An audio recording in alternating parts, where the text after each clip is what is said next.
Hello everybody, this is video number 5 for mechanical engineering design, and today we're going to talk about the fatigue analysis under complex loading condition. So firstly, I summarize all the loading analysis for static loading, two of them, and for the fatigue analysis or dynamic loading condition, two of them. So that these are the kind of main topic for my part of the subject.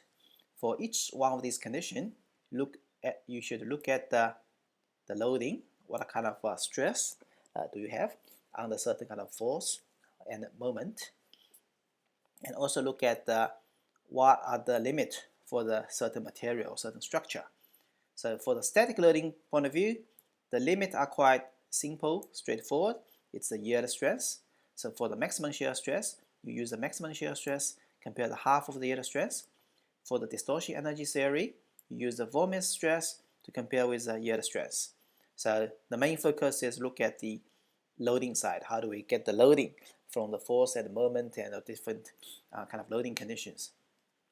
For the fatigue analysis, our focus is more on this limit side, because the loading it's similar to the kind of static loading condition.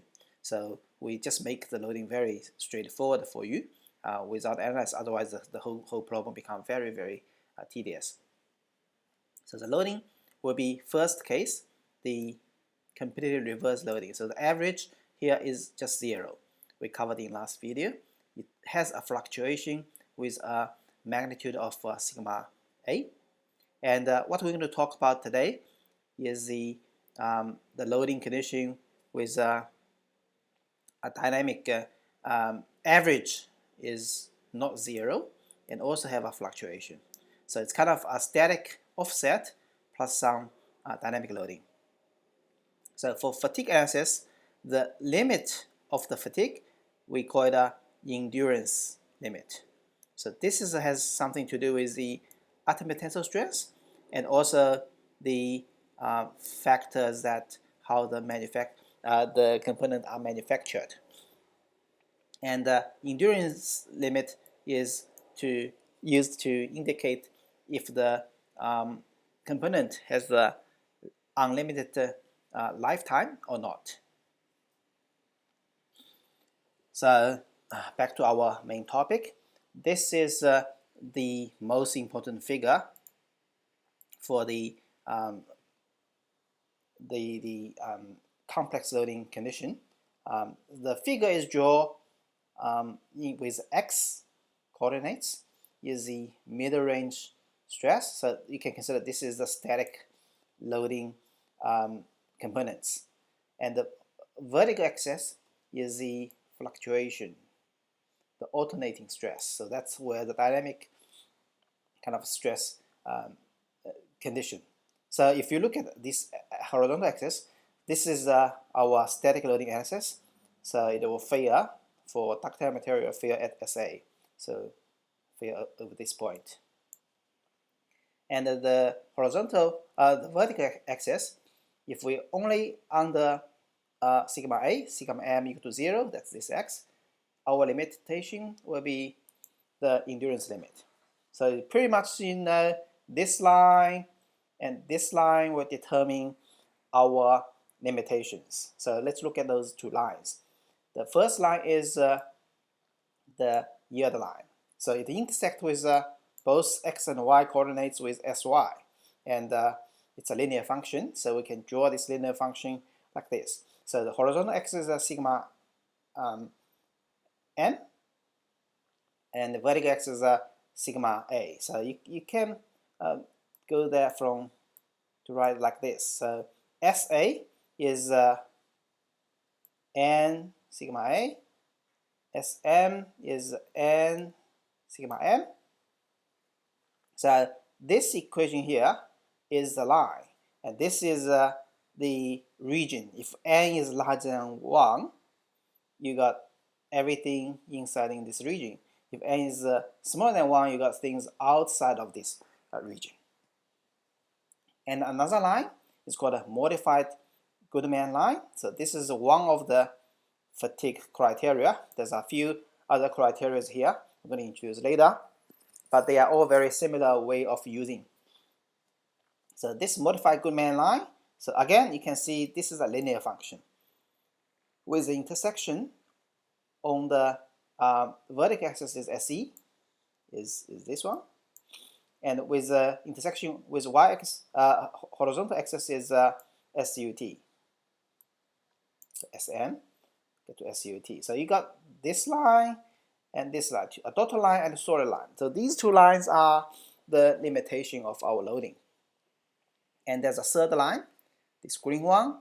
This is our loading condition. So you consider this line is a point on the line is our loading sigma A and sigma M. The line is going through the origin is because in our loading condition we consider the ratio between the fluctuation part and the middle range, the average stress is constant. So you cannot have a certain kind of straight line with a certain angle over here, okay? Because the middle range stress and the alternation stress is kind of with a constant ratio. So these two is the loading limit. This is our loading line. So in this figure, it's easy to see. It will have 3 intersection points, and those intersection points is actually provide indication of if the system is going to be stable or not. So let's look at the next one. So that's a table to help us do the calculation. This is the figure. So because there's 3 lines there, we break those 3 lines as every 2 lines as a group. So the first group is this endurance limit. So this is the modified Goodman line, SC, SUT, that's this line, and our loading line. So the intersection of these 2 lines is this point. Okay, so that's our fatigue limitation. So with that point with coordinate is SA, SM equal to that. That's the coordinate of this point. Okay? So if this loading go further away to that point, we will have a failure condition. The second intersection point is this yield line intersecting with the loading line. So this is the yield line with SY. So these are the intersection points of the line with the horizontal and the vertical axis, and the loading with a ratio R with the alternation stress over the mean stress. And this is actually the point, this blue point, intersection point. So you can see in this case, if the ratio of this SA over SM is going large, so you have more fluctuation. So going on this side, you have more fluctuation. You have a small constant. Then the system or the component is going to fail first with a fatigue, with a dynamic loading. If you have this is very small, so the SA is the alternating part, the fluctuation is very small compared to the constant loading. So this line will go very, very flat over here. Then you can see the intersection will become firstly with static loading, and then you go to the fatigue. So in this case, if the line is very flat, so the R is very, very small, then you might have the static loading failure earlier than the dynamic loading. But we don't need to worry about that because we can easily got this fatigue factor of safety. Just directly calculate over here. If we know the sigma A, sigma M, we know the SE and SUT. This gives us the safety for the fatigue. Okay? And then we have to check the safety for the standard loading. So you kind of, for this fatigue analysis, you always check two things. One is static loading safety factor. The other one is the fatigue safety factor. Just use this for fatigue. For the static loading, you can use the maximum shear stress distortion energy we learned before, or you can just simply use this yield line. Okay, so that's the way to address this problem. The straight line here, modified Goodman, is one of the fatigue analysis method. There's other lines, so some of them are curves, like Gerber line and ASME eclipse time. There's many. You can have 4 different lines over here, and the load line is always there. The yield line is always there. So with all these combinations, you come up with 4 different tables. Each one will address one of these fatigue criteria. However, using this is all very similar, so we can give you a question on any type of criteria. You take the similar strategy to do that. So let's look at this example, 610. 40 millimeter diameter bar is machined from certain material,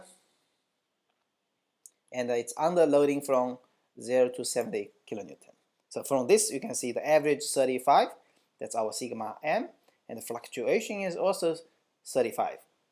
So total is 70 kilonewton. So we have to use 70 to do our static loading check, and use sigma A equal to sigma m equal to 35 for the dynamic loading check. Here also you have stress concentration factor, Kf. So that when we calculate our loading, we have to consider the Kf in our calculation. So the question is finding SA and Sman and the factor of safety guarding against fatigue. So that's 1 for the fatigue. And also the first cycle yielding, so that's the static loading, using 2 different methods. Let's just use the first method. So the first method is Gerber fatigue line. So that's this curvature over here, and this straight line is our yield line. So we can look at the material from the material table to sort out where exactly these points are. But this figure helps us to understand the fatigue analysis. And this table, can't remember what exactly the number of this table, but it's in your exam formula sheets. So when you address these problems, you please print out a copy of the exam sheet and use that as your help, rather than use the book or other source for the equations and formulas, because that's what you're going to face during the exam. So this table is also similar to what we see before. You have 1, 2, 3. These 3 sections is the intersection of the 3 lines. So the first part is the intersection of the Gerber line with our loading line, which will give a point B over here. The point B is here. That's our point B. And this is our yield line with loading line, our point C. So this is our point C. And last one is Gerber line with yield line, which we got a point D, and this is our point D. And safety factor, so this is a fatigue safety factor. You can directly use the given information to calculate. And for the yield safety factor, you can use the other method to calculate. Then you can compare which one is safer.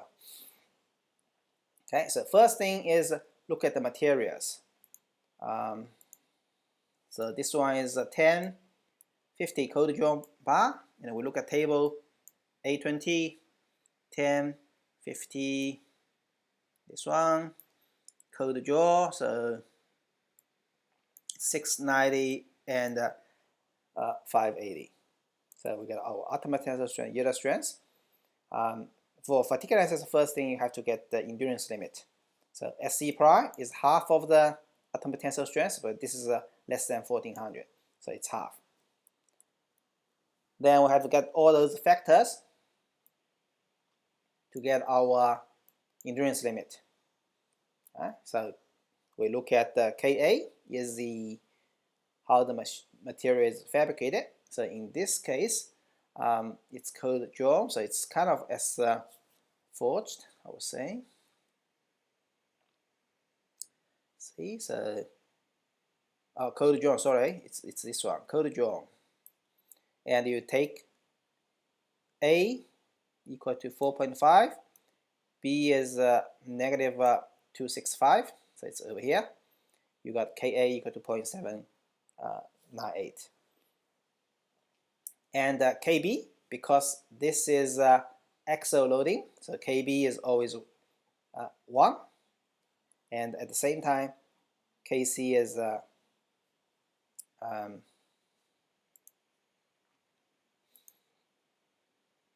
Kc is 0.85. Okay, so that's always case we consider Kb, Kc together. For axial loading, we only have Kc. For bending, we only have Kb. For torsion, we have both. And the other factors we didn't mention, temperature and all the other things, so they are all 1. Then we use 618.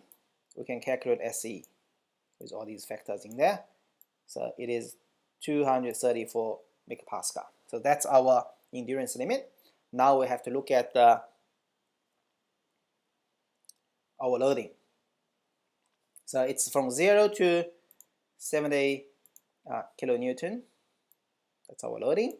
So the both the average and also the fluctuation is 35.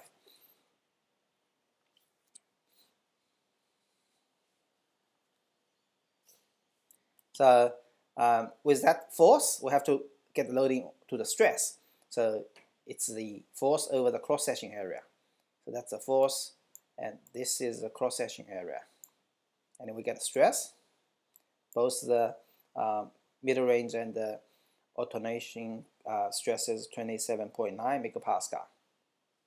So here we can't forget there's a stress concentration 1.85. In this case, Kf is already given. In the previous example, Kf needs to be calculated from Kt and other factors. So you can watch the other video. If Kf is not given, if it's given Kt, you can calculate Kf. So the actual stress is Kf over this nominal stress. So you get 51.6 for both middle range and alternation. So just to summarize, that's what we got so far. We've got this limit, and we got this is our loading. And now we can look up from this table. Right, so we've got SUT, SY, SC. So directly you can use the factor of safety. Use this one, and we get a safety factor is 4.1, which means the loading is quite safe. For the static loading, okay, so you can use the 6.49. So use the 6.49. The static loading safety factor is SY, that's yield strength, over the sigma A plus sigma M. So basically it's the yield strength over the normal stress. And you get a factor of 5.62, which is compared to that even more safe. Okay, so that's pretty much it. You can see this is under a safe loading condition. Just a little bit more explanation where what's happening here. So in this case, our loading is 51.6 for both average and oscillation, so it's 0.8.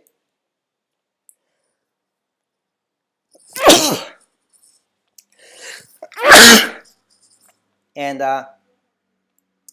point B is our dynamic loading safety point or boundary point, and point C is our static loading boundary point. So the factor of safety here, 4.11, is basically the distance of OB over the distance of OA. That's 4 times, about right. And for the static loading safety factor, equal to 5, this is pretty much the distance of OC over the OA, about 5 times. So that's pretty much correct from that point of view. Okay, so that's it for this video. I'll